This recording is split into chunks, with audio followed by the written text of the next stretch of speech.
इंसान अपने दिमाग का कितना हिस्सा इस्तेमाल करता है? 5%, 10% या शायद उससे भी कम। लेकिन सोचो, अगर किसी दिन एक इंसान अपने दिमाग की पूरी 100% ताकत को अनलॉक कर दे तो क्या वो भगवान बन जाएगा या फिर इंसानियत के लिए सबसे बड़ा खतरा? ये कहानी है एक ऐसी लड़की की जो गलती से ऐसी शक्ति हासिल कर बैठती है जिसे साइंस भी समझ नहीं पाई। लूसी अपने बॉयफ्रेंड रिचर्ड के साथ थी। वो थोड़ा बेचैन था और उसे जल्दी थी, इसलिए उसने लूसी से कहा कि वो उसकी जगह एक ब्रीफकेस दे आए। इसके बदले उसने $500 देने का वादा किया और कहा कि बस इसे मिस्टर जैंग को देना है। लूसी को शक हुआ तो उसने पूछा कि इसमें क्या है। रिचर्ड बात टालने लगा और बोला कि उसे नहीं पता, शायद कुछ मामूली कागज होंगे। ये बात लूसी को कुछ हजम नहीं हुई। बेकार से कागजों के लिए कोई इतने पैसे क्यों देगा? जब लूसी ने मना किया तो रिचर्ड ने जबरदस्ती की। उसने ब्रीफकेस को हथकड़ी से लूसी की कलाई में बांध दिया। उसने बताया कि इसे खोलने की चाबी और कोड सिर्फ मिस्टर जैंग के पास है। लूसी ने बहुत विरोध किया लेकिन वो नहीं माना। गुस्से में और कोई रास्ता न होने पर लूसी उस बिल्डिंग की तरफ चल दी। रिसेप्शन पर उसने बॉस से मिलने को कहा। रिसेप्शन वाले ने उससे पूछताछ शुरू कर दी कि उसे किसने भेजा है, उसके पास क्या है और वो किसकी तरफ से आई है। लूसी ने रिचर्ड का नाम लिया लेकिन उस आदमी ने कहा कि वो इस नाम के किसी बंदे को नहीं जानता। फिर उसने किसी और भाषा में अपने बॉस को उसके आने की खबर दी। मिस्टर जैंग ने उसका नाम पूछा और नाम पता चलने पर उसे वहीं खड़े रहने का ऑर्डर दिया। लूसी ने पूछा कि क्या वो बैठ सकती है, लेकिन रिसेप्शन वाले ने उसे खड़े रहने की सलाह दी और बोला कि इसके पीछे वजह है। थोड़ी देर बाद लिफ्ट के दरवाजे खुले। सूट पहने कुछ आदमी बाहर निकले। उनके पीछे पीछे एक कड़क दिखने वाला एशियन आदमी भारी कदमों से चलता हुआ आया। वो मिस्टर जी था। बाहर रिचर्ड ये सब देख रहा था लेकिन तभी एक गोली चली और उसकी वहीं मौत हो गई। आदमियों ने लूसी को पकड़ लिया और बॉस के ऑफिस ले गए। वहाँ उसने जमीन पर खून से लथपथ 2 लाशें देखी जिनके नीचे खून फैल रहा था। ये देखकर उसे उल्टी आ गई। मिस्टर जैंग चश्मा पहने हुए सामने आया और उसके हाथ खून से सने थे जो एक असिस्टेंट ने धोए। लूसी बहुत डर गई थी। उसने मिन्नतें की कि उसका हाथ न काटे और एक ट्रांसलेटर बुलाने को कहा। जब ट्रांसलेटर ने उससे बात की तो लूसी ने कहा कि उसे इस ब्रीफकेस के बारे में कुछ नहीं पता। रिचर्ड ने उसे ये दिया था और उसका इस सबसे कोई लेना देना नहीं है। जैंग को तसल्ली नहीं हुई। उसने एक कागज पर 140 लिखा और उसकी तरफ सरका दिया। ट्रांसलेटर ने बताया कि ये कोड है और बॉस चाहता है कि वो इसे खोले। लूसी हिचकिचाई और पूछा कि क्या ये खतरनाक है। ट्रांसलेटर ने मना किया तो वो बोली कि अगर ये सेफ है तो जैंग खुद क्यों नहीं खोल लेता। बाहर से बॉस ने जवाब दिया कि उसे रिचर्ड पर भरोसा नहीं था। उसे डरता हुआ देखकर जैंग ने अपने आदमियों को उस पर बंदूक तानने का ऑर्डर दिया। लूसी घबरा गई और कांपते हुए उसने कोड डाल दिया। अंदर उसे कुछ पैकेट मिले जिनमें कोई नीली चीज या पत्थर थे जो उसे बहुत अजीब लगे। जैंग ने एक प्लास्टिक का ट्यूब लिया, उसमें से थोड़ा सा टुकड़ा निकाला और एक बहुत बुरी तरह घायल आदमी के पास ले गया जिसे कमरे में लाया गया था। उन्होंने उस आदमी को जबरदस्ती वो चीज सूंघाई। कुछ ही सेकंड में वो आदमी आपे से बाहर हो गया और पागलों की तरह जोर जोर से हंसने लगा। कुछ गार्ड भी हंसने लगे लेकिन अपने बॉस की घूरते ही चुप हो गए। अचानक जैंग ने अपनी बंदूक निकाली और उस आदमी के सिर में गोली मार दी। खून लूसी के चेहरे और कपड़ों पर छिटक गया और वो सदमे में सुन्न रह गई। लाश को हटा दिया गया और लूसी बॉस के सामने अकेली रह गई जो उसके पास आया और बोला कि उसके पास लूसी के लिए एक काम है। लूसी ने कांपते हुए कहा कि उसे कोई काम नहीं करना है। इससे पहले कि वो और कुछ कह पाती सिक्योरिटी चीफ ने उसे जोरदार मुक्का मारा जिससे वो बेहोश हो गई। लूसी एक होटल के कमरे में जागी। उसके कपड़े उतरे हुए थे और चोट के निशान थे। उसने अपने पेट पर एक कट का निशान देखा। वो कंफ्यूज थी और एनेस्थीसिया के नशे में थी। उसे समझ नहीं आ रहा था कि क्या हुआ है। तभी सिक्योरिटी चीफ अंदर आया। कोरियन भाषा में कुछ बोला। उसके कपड़े उसकी तरफ फेंके और कपड़े पहनने को कहा। उसे बॉस के पास एक शानदार ऑफिस में ले जाया गया। उसने अपनी चोट के बारे में पूछा तो एक आदमी ने बताया कि ये एक छोटा सा चीरा है ताकि उसके शरीर में रखकर ड्रग्स को कहीं और भेजा जा सके। उसने गारंटी दी कि यूरोप में लोग इस नए CPH4 नाम के प्रोडक्ट को ट्राई करने के लिए बहुत एक्साइटेड होंगे। उसी की तरह फंसे हुए कुछ और आदमियों को भी वहाँ लाया गया। बॉस के पास अलग अलग जगहों के लिए पासपोर्ट और फ्लाइट के टिकट तैयार थे। उसने यकीन दिलाया कि 24 घंटे में वो अपने अपने देशों में पहुंच जाएंगे और वहाँ उनसे माल निकाल कर उन्हें छोड़ दिया जाएगा। उसने धमकी दी कि अगर उन्होंने चालाकी करने या पुलिस के पास जाने की कोशिश की तो उनके पास उनके घर वालों की पूरी डिटेल है। पता नहीं क्यों मिस्टर जैंग ने लूसी के लिए थोड़ी हमदर्दी दिखाई। दोनों के लिए ड्रिंक निकाली और उसे हैप्पी जर्नी बोलकर विदा किया। इसके तुरंत बाद उन्होंने सबका चेहरा ढक दिया और उन्हें ले जाने लगे। लूसी ने पूछा कि क्या वो इस प्रोडक्ट को बेचेंगे तो उसने जवाब दिया कि ये उनका नया बिजनेस मॉडल है। लूसी जिसका चेहरा अभी भी ढका हुआ था उसे दूसरी जगह ले जाया जा रहा था। वो कोई प्लान सोचने की कोशिश कर रही थी और खुद को बार बार समझा रही थी कि फ्लाइट में बैठने और वहाँ से निकलने तक उसे शांत रहना होगा। उसे एक कमरे में ले जाया गया जहाँ कुछ आदमियों ने उसे दीवार से जंजीर से बांध दिया। उनमें से एक ने उसे गलत तरीके से छूने की कोशिश की लेकिन लूसी ने तुरंत जवाब दिया और उसकी उंगली मरोड़ दी। उस घटिया आदमी ने अपना खून मुंह से चाटा और फिर लूसी को पीटना शुरू कर दिया। उसने उसे जमीन पर पटक दिया और उसके पेट पर लातें मारी। एक और आदमी बीच में आया, उसे कमरे से बाहर ले गया और लूसी को अंदर बंद कर दिया। बुरी तरह घायल लूसी को महसूस हुआ कि उसके पेट के टांके खुल गए हैं जिससे पैकेट का कुछ माल उसके शरीर में फैलने लगा है। वो ड्रग तेजी से उसके खून में घुलने लगा जिससे वो बुरी तरह कांपने लगी। उसकी स्किन और आंखें बदल गई और ऐसा लगा जैसे छोटे छोटे पार्टिकल्स उसके शरीर के अंदर बिजली की तरह दौड़ रहे हों। दर्द इतना बढ़ गया कि उसे दौरे पड़ने लगे। लूसी हवा में उड़ने लगी और उस पर उसका कोई कंट्रोल नहीं था। छत तक पहुंचने पर उसने उसे पकड़ने की कोशिश की लेकिन वो ताकत किसी भी फिजिकल लिमिट से ज्यादा थी। जंजीर को पकड़कर उसने नीचे आने की कोशिश की लेकिन वो एनर्जी उसे पूरे कमरे में घसीट रही थी। उसी पल लूसी ने अपने दिमाग की 20% ताकत को जगा लिया था। लूसी ने झटके से अपनी आंखें खोली। एक पल के लिए उसकी आंखों में नीली चमक दिखाई दी लेकिन तुरंत ही उसके चेहरे के एक्सप्रेशन नॉर्मल हो गए। शांत होने का नाटक करते हुए वो बैठी रही और अपने आसपास देखने लगी। उसकी पहरेदारी करने वाले आदमियों में से एक कमरे में आया और अपनी जेब का सारा सामान टेबल पर निकाल दिया जिसमें एक बंदूक और कुछ चाबियां थी। उसने लूसी को बुरी नीयत से देखा और उसे छूने के लिए आगे बढ़ा। लूसी ने हर मूव का हिसाब लगाते हुए बिल्कुल सही टाइम पर रिएक्शन दिया। उसने उसे पकड़ा, दीवार की तरफ धक्का दिया और बड़ी फुर्ती से उसकी बेल्ट निकाल ली। उसने बेल्ट से टेबल को पास आया, बंदूक को अपने पास खींचा और बिना सोचे उसे गोली मार दी। वो दूसरे कमरे की तरफ बढ़ी जहाँ बाकी किडनैपर थे। उसने बिना हिचकिचाए सटीक गोलियां मारकर उन्हें भी निपटा दिया। इसके बाद वो ऐसे खाने बैठ गई जैसे कुछ हुआ ही ना। तभी उसने देखा कि उसके कपड़े खून से सने हुए थे। उसे पता चला कि उसके कंधे पर गोली लगी है। उसने एक डॉक्टर की तरह बहुत सफाई से गोली बाहर निकाल ली और उसके चेहरे पर दर्द का नाम ओ निशान नहीं था। उसने कई हथियार उठाए और एक बैग में रख लिए। उसने अपने ऊपर कपड़ा डाला और बाहर निकल गई। बाहर का इलाका बहुत खतरनाक था, जहाँ चारों तरफ 2 नंबर का काम और हथियारों वाले लोग। क्या तुम इंग्लिश बोलते हो? नहीं। तुम इंग्लिश बोलते हो? ड्राइवर उसे अपनी गाड़ी में ले गया और शीशे से उसे शक की नजरों से देखने लगा। लूसी ने अपना ध्यान लगाया तो उसे पता चला कि वो बहुत दूर की बातें भी सुन सकती है और अपनी मर्जी से चुन सकती है कि उसे किसकी बात सुननी है। जैसे वो दिमाग में कोई रेडियो स्टेशन सेट कर रही हो। वो एक हॉस्पिटल के गेट पर पहुंचे। नीचे उतरने से पहले उसने ड्राइवर को रुकने के लिए कहा। वो बिना डरे अंदर गई। सफेद और ठंडे बरामदों से होती हुई ऑपरेशन थिएटर वाले हिस्से में पहुंच गई। उसने वहाँ के स्टाफ की परवाह किए बिना एक गेट खोला। दीवारों पर लगी एक्सरे रिपोर्ट देखकर उसने ऑपरेशन टेबल पर लेटे मरीज को देखा और बिना कुछ सोचे उसे गोली मार दी। उसने एक डॉक्टर वाले अंदाज में बताया कि उस आदमी को एक ऐसा ट्यूमर था जिसका ऑपरेशन नहीं हो सकता था और वो उसके पूरे दिमाग और रीढ़ की हड्डी तक फैल चुका था। सब पर बंदूक तानते हुए उसने बताया कि उसके पेट में भी ड्रग्स का एक पैकेट डाला गया है जो फट चुका है। उसने ऑर्डर दिया कि वो उसे तुरंत बाहर निकाले। ये सब देखकर एक नर्स बेहोश हो गई। घबराया हुआ सर्जन उसकी जांच करने लगा। लूसी ने बहुत शांत आवाज में ऑपरेशन की तैयारी के दौरान ही एक फोन कॉल किया और बोली कि उसे बेहोश न किया जाए, उसे इसकी जरूरत नहीं है। ये फोन उसने अपनी माँ को किया था, जो उसकी आवाज सुनकर बहुत खुश हो गई। लूसी ने बहुत शांत लेकिन गहरी आवाज में अपनी माँ से कहा कि वो सब कुछ महसूस कर सकती है, जैसे उसकी हर पावर हद से ज्यादा बढ़ गई हो। उसने बताना शुरू किया कि वो क्या क्या महसूस कर रही है, हवा कैसी लग रही है, उसमें होने वाली झंझनाहट, आसपास के लोग, धरती की ग्रेविटी और उसका घूमना। वो अपने शरीर की गर्मी, नसों में दौड़ते खून और अपने दिमाग का बिल्कुल सही वजन महसूस कर सकती थी। यहाँ तक कि उसे बचपन में पिए गए अपनी माँ के दूध का टेस्ट भी याद आ गया, जिसे सुनकर उसकी माँ बहुत कंफ्यूज और परेशान हो गई। अपनी माँ को और ज्यादा डराने के बजाय लूसी ने बस इतना कहा कि वो उससे बहुत प्यार करती है और उसे पालने के लिए थैंक यू बोलना चाहती थी। माँ इमोशनल हो गई और उसने भी प्यार जताया, हालांकि उसे कुछ समझ नहीं आ रहा था कि चल क्या रहा है। उधर सर्जन ने लूसी के पेट से 500 ग्राम ड्रग्स बाहर निकाल दी। बिना कोई दर्द दिखाए उसने डॉक्टर से पूछा कि इसे उसके शरीर से पूरी तरह निकलने में कितना टाइम लगेगा। डॉक्टर ने हैरान होते हुए बताया कि ये CPH4 है, एक ऐसा केमिकल जो औरतें प्रेगनेंसी के छठे हफ्ते में बहुत ही कम मात्रा में बनाती हैं ताकि बच्चे की हड्डियां बनने के लिए जरूरी एनर्जी मिल सके। उसने इसकी ताकत को एक छोटे एटम बम जैसा बताया। उसने इसे लैब में बनाने की कोशिशों के बारे में सुना था, लेकिन कभी कोई कामयाब नहीं हुआ। अगर लूसी के शरीर में इतनी ज्यादा मात्रा चली गई है तो उसका जिंदा बचना किसी चमत्कार से कम नहीं है। लूसी ने बहुत ही प्रैक्टिकल होकर ये समझ लिया कि अब उसके पास टाइम बहुत कम है। हॉस्पिटल से बाहर निकलते ही उसे दुनिया बिल्कुल अलग तरीके से दिखने लगी। वो हर चीज में एनर्जी को बहते हुए देख सकती थी, चीजों में होने वाली वाइब्रेशन और वो पैटर्न भी जो किसी आम इंसान को नहीं दिखते। वो सीधा एक महंगे स्पा में गई जहाँ मिस्टर जैंग मौजूद था, जो उस वक्त टैटू बनवा रहा था। उसके इस तरह चुपचाप आने से टैटू बनाने वाली लड़की डर के मारे भाग गई। बिना कोई मौका दिए लूसी ने जैंग के दोनों हाथों में 2 चाकुओं को गाड़ दिया, जिससे वो हिल भी नहीं पा रहा था। उसने उसे बताया कि अब उसके लिए किसी चीज की कोई अहमियत नहीं है। उसने ये भी कहा कि अब उसे अपने दिमाग पर पूरा कंट्रोल है और वो इंसानी फितरत और उनके खुद के बनाए हुए रास्तों की रुकावटों को समझती है। उसने बाकी ड्रग्स ले जाने वाले लोगों के बारे में जानकारी मांगी क्योंकि वो बाकी कमाल वापस लेना चाहती थी, लेकिन उसने इसकी वजह नहीं बताई। जैंग ने कुछ भी बताने से मना कर दिया, लेकिन लूसी ने अपने दोनों अंगूठे उसके माथे पर रखे और अपनी दिमाग की ताकत से उसकी यादें पढ़ने लगी। उसके दिमाग में साफ तस्वीरें आने लगी, फ्लाइट के टिकट जिन पर बर्लिन, पेरिस,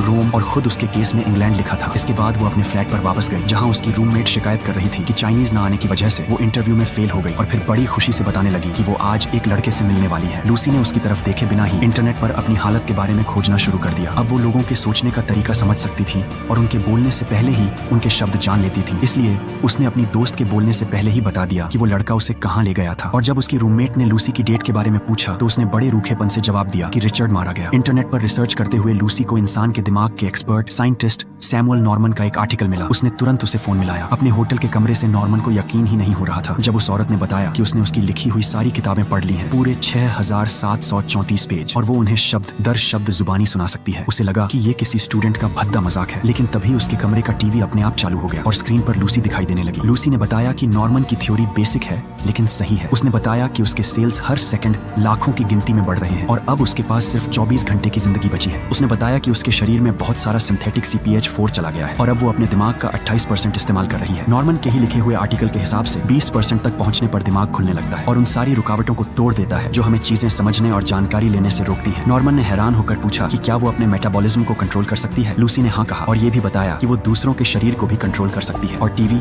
रेडियो और फोन जैसी चीजों की इलेक्ट्रिक और मैग्नेटिक वेव्स को भी अपने हिसाब से चला सकती है। उसने उसने आगे कहा कि अब उसे ना तो दर्द होता है, ना डर लगता है और ना ही कोई इच्छा बची है। जो चीजें उसे इंसान बनाती थी वो सब अब खत्म हो चुकी हैं। इनकी जगह क्वांटम फिजिक्स, अप्लाइड मैथमेटिक्स और सेल्यूलर बायोलॉजी में उसकी नॉलेज बिना किसी लिमिट के बढ़ती जा रही है। उसने माना कि उसे नहीं पता कि वो इतनी सारी जानकारी का क्या करे। नॉर्मन के पास कोई पक्का जवाब नहीं था। उसने कहा कि जिंदगी का असली मकसद हमेशा से अपनी सीखी हुई चीजों को दूसरों तक पहुंचाना रहा है। अगर उसे कोई सलाह चाहिए तो उसे अपनी इस नॉलेज को दुनिया के साथ शेयर करना चाहिए। लूसी, जिसके दिमाग में अब सब कुछ बिल्कुल साफ था और उसके इरादे इतने पक्के थे जिन्हें तोड़ा नहीं जा सकता था, उसने डॉक्टर नॉर्मन को बताया कि वो 12 घंटे में उसके घर पहुंच जाएगी। उसने उससे कुछ भी बोलने का मौका दिए बिना फोन काट दिया, जिससे नॉर्मन उसके इतने कॉन्फिडेंस को देखकर हैरान रह गया। थोड़ी ही देर बाद उसने कुछ जरूरी कागजों के प्रिंट आउट निकाले जो ऐसा लग रहा था कि उसने कुछ ही मिनटों में तैयार कर लिए थे, जो उसकी लगातार बढ़ती हुई ताकत का एक और सबूत था। उसकी रूममेट अभी अभी नहा कर निकली थी और उसने पूछा कि क्या वो जा रही है। लूसी ने उसे कुछ पेपर्स पकड़ाए। जब उस लड़की ने हैरानी से पूछा कि ये क्या है तो उसे सीधा जवाब मिला, ये एक मेडिकल प्रिस्क्रिप्शन था। उसकी हैरानी तब और बढ़ गई जब उसने पूछा कि लूसी ने ये सब चाइनीज में कैसे लिख लिया। लूसी, जो जाने की तैयारी कर रही थी, उसने बताया कि उसने सिर्फ 1 घंटे पहले ही ये भाषा सीखी है। बहुत ही सीधे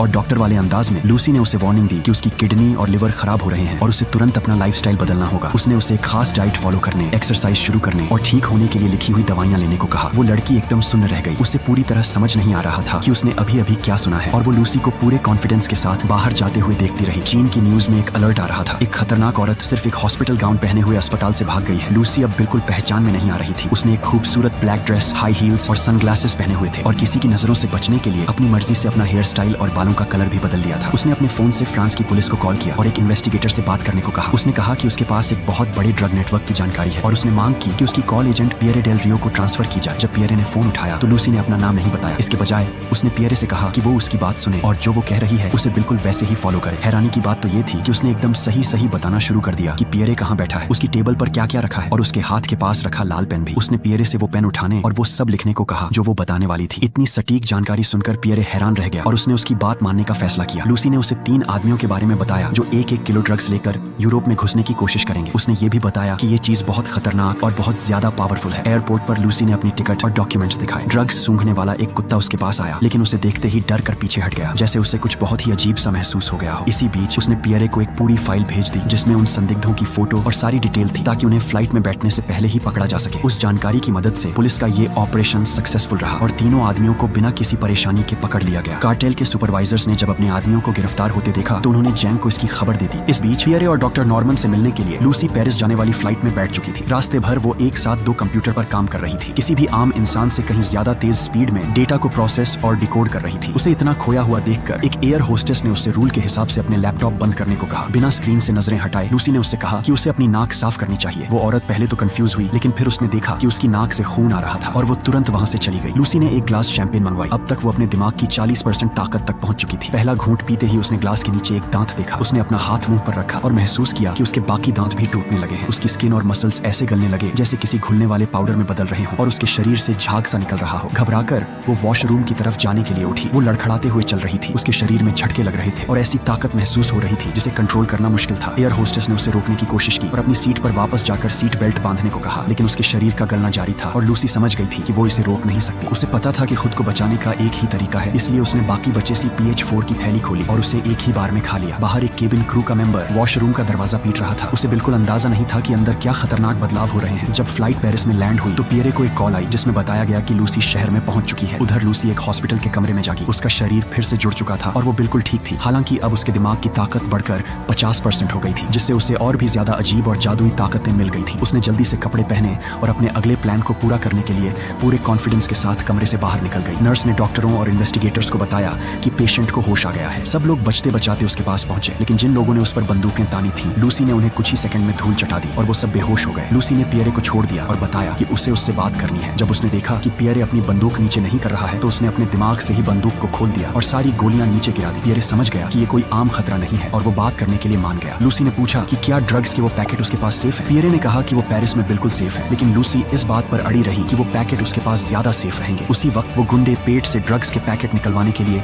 एक हॉस्पिटल में घुस गए। पेरिस की पुलिस पहले ही इस केस में लग चुकी थी जबकि जैंग के आदमी हर हलचल पर नजर रख रहे थे ताकि अपने बॉस को खबर दे सके। वो गिरफ्तार किए गए आदमियों से मिलने चल पड़ी। पियरे ने माना कि अपने पूरे जासूसी के करियर में उसने ऐसा कुछ कभी नहीं देखा जो लूसी ने किया और इससे उसे डर भी लगा था। लूसी ने कहा कि उसे फिक्र करने की जरूरत नहीं है। इस बीच वो हवा में तैरती हुई आवाजों को रेडियो सिग्नल की तरह पकड़ रही थी। उसने गाड़ी का रेडियो सेट किया और कोरियन भाषा में उन जैंग के आदमियों की बातें सुनी जो उनका पीछा कर रहे थे। लूसी ने गाड़ी चलाने को कहा। पियरे ने मना कर दिया क्योंकि एक सरकारी गाड़ी चलाने में प्रॉब्लम हो सकती थी, लेकिन लूसी ने अपनी दिमागी ताकत से उसे उड़ाकर बराबर वाली सीट पर बैठा दिया और डर के मारे पियरे ने फिर कोई विरोध नहीं किया। उसी वक्त जैंग के आदमी उस कमरे में घुस गए जहां वो संदिग्ध लोग थे और पुलिस वालों को मारकर उन कैदियों के साथ अकेले रह गए। पेरिस की सड़कों पर लूसी बहुत तेज स्पीड में गाड़ी चला रही थी। उसने बताया कि वो पहली बार गाड़ी चला रही है। टाइम बचाने के लिए वो रॉन्ग साइड में गाड़ी चलाने लगी, जिससे कई एक्सीडेंट हुए और लोगों को अपनी जान बचाने के लिए भागना पड़ा। पुलिस ने उनका पीछा करना शुरू कर दिया। पियरे ने कहा कि वो रेडियो पर बात करके उन्हें रोकने को कहेगा, लेकिन लूसी ने बिना रुके एक गली के लोहे के बैरियर नीचे किए और गाड़ी निकाल ली। फिर उसने बैरियर वापस ऊपर कर दिए, जिससे पुलिस की गाड़ियां रुक गईं और मार्केट में बुरी तरह अफरा तफरी मच गई। दूसरी जगह जैंग के आदमी अपने ही साथियों की लाशों से पैकेट निकाल रहे थे। 2 बच गए थे, लेकिन एक ने भागने की कोशिश की तो उसे भी मार दिया गया। तभी लूसी वहां पहुंच गई। कोरियन आदमी उसे मारने के इरादे से आगे बढ़े। एक ने उसका मजाक उड़ाया और ब्रीफ केस देने से मना कर दिया, लेकिन लूसी, जिसका दिमाग अब 60% खुल चुका था, उसने एक ऐसी दीवार बना दी जो दिखाई नहीं दे रही थी और उसे वहीं रोक दिया। अपने हाथ के एक इशारे से उसने उनकी सारी बंदूकें हवा में उड़ा दी और उन्हें छत से चिपका दिया। जब उन्होंने ताकत के जोर पर उस पर हमला करना चाहा तो वो खुद भी छत पर चिपक गए। वो ब्रीफ केस वाले आदमी के पास गई, उसे सुन्न किया, ब्रीफ केस छीनकर पियरे को दिया और बाकी बचे पैकेट लाशों से निकाल लिए। फिर उसने पियरे को वहां से चलने का इशारा किया। पियरे हिचकिचाया क्योंकि उसे लगा कि लूसी इतनी ताकतवर और स्मार्ट है कि उसे उसकी कोई जरूरत नहीं है, लेकिन लूसी ने जोर दिया और उसे ये कहकर किस किया कि ये उसे एक याद की तरह काम आएगा। जैंग ने जब लूसी को पियरे के साथ जाते देखा तो उसे शक हुआ और उसने अपने आदमियों को उसका पीछा करने का ऑर्डर दिया। उधर सैमुअल, जो यूनिवर्सिटी की लैब में बाकी साइंटिस्ट्स के साथ था, उसे लूसी का फोन आया कि वो पेरिस पहुंच चुकी है। जब उसने बताया कि वो यूनिवर्सिटी में है तो लूसी अचानक गेट पर खड़ी मिल गई, जिसे देखकर सब हैरान रह गए। नॉर्मन उसे अपने साथियों से मिलवाना चाहता था, लेकिन लूसी ने कहा कि वो पहले से ही जानती है कि वो सब कौन है। प्रोफेसर ने बताया कि ये पहली इंसान है जिसने अपने दिमाग का 100% एक्टिव कर लिया है। हालांकि उन्हें इसके पीछे की वजह नहीं पता थी। जब एक सबूत मांगा गया तो लूसी ने एक साइंटिस्ट को छुआ और उसकी जिंदगी के बिल्कुल पर्सनल राज बता दिए, जिसमें वो कार एक्सीडेंट भी शामिल था जिसमें उसके 6 साल के बेटे की जान चली गई थी। उसकी बात इतनी सच थी कि वो आदमी फूट फूट कर रोने लगा। जैंग हमला करने की तैयारी कर रहा था, लेकिन लूसी को ये पहले ही पता चल गया, इसलिए उसने पियरे से गेट बंद करने को कहा ताकि थोड़ा टाइम मिल सके और उसे वार्निंग दी कि कुछ लोग यहाँ पहुंचने वाले हैं। बाहर पुलिस भी यूनिवर्सिटी पहुंच चुकी थी, जबकि जैंग के आदमी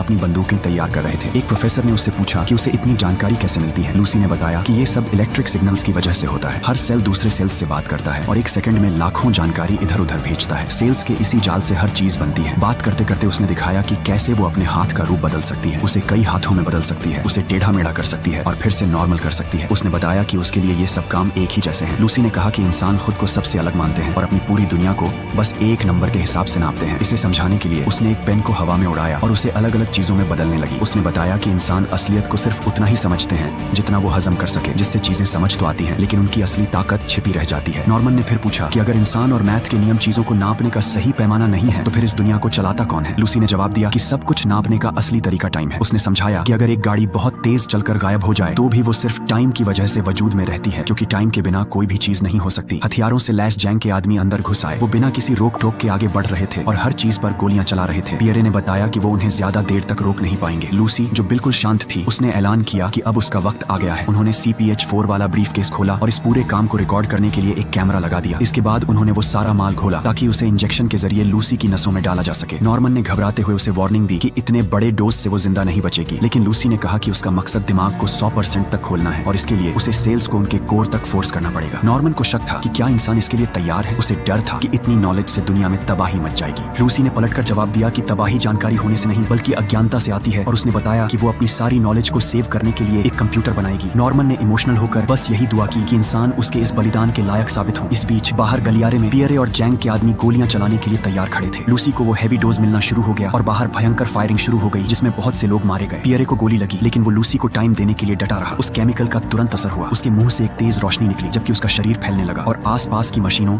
और एनर्जी से जुड़ने लगा। 80% दिमाग खुलते ही उसके सामने से वो लैब गायब हो गई। उसकी जगह एक सफेद जगह आ गई, जहां उसने एक ऐसी अनजान टेक्नोलॉजी वाला कंप्यूटर बना दिया जिसमें वो अपना सारा ज्ञान और अपनी खुद की आत्मा डाल रही थी। बाहर अभी भी खतरनाक लड़ाई चल रही थी। एक ग्रेनेड ने लैब का गेट उड़ा दिया, जिससे लूसी अलग अलग टाइम में ट्रैवल करने लगी और धरती के बनने से लेकर आज तक के इंसानी इतिहास को देखने लगी। अपना काम करते करते जैंग उसके सामने आ गया और उसने उसके सिर पर बंदूक तान दी। जैसे ही लूसी का दिमाग 100% हुआ, वो वहाँ से गायब हो गई। जैंग ने गोली चलाई, लेकिन कुर्सी खाली थी और लूसी के कपड़े जमीन पर गिर गए। वो माफिया बौखला गया और चिल्लाकर पूछने लगा कि वो कहाँ है। उसे लग रहा था कि ये कोई धोखा है, लेकिन तभी पियरे ने उसे कई गोलियां मार दी और उसका खेल खत्म कर दिया। उस कंप्यूटर ने एक हाथ आगे बढ़ाया और नॉर्मन को एक USB ड्राइव दी, जिसे उसने बड़ी हैरानी से पकड़ लिया। इसके तुरंत बाद वो कंप्यूटर गायब हो गया। पियरे हैरान था और सोचने लगा कि लूसी कहाँ गई। तभी उसके फोन पर एक साफ मैसेज आया, मैं हर जगह हूँ। लूसी ने धरती पर जिंदगी शुरू होने के करोड़ों साल बाद इंसानों को ज्ञान का एक ऐसा खजाना दे दिया था, इस उम्मीद के साथ कि इसका इस्तेमाल समझदारी से किया जाएगा। और इस तरह ये फिल्म खत्म होती है। अगर आपको ये पसंद आई तो लाइक करना ना भूलें और अगर अभी तक सब्सक्राइब नहीं किया है तो कर लें, घंटी को भी दबा दें ताकि जब मैं नया वीडियो डालूं तो आपको सबसे पहले पता चले। मिलते हैं अगले वीडियो में।